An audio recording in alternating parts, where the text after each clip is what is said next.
Allora, iniziamo con le mani più grandi. Sono nato e cresciuto a Palermo, di origini bengalesi.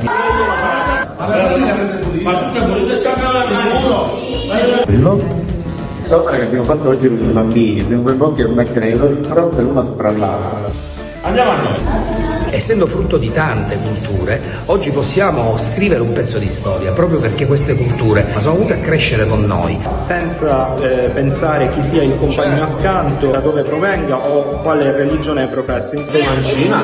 Io faccio il praticante avvocato mentre mio fratello è medico. Forza, fallo tu.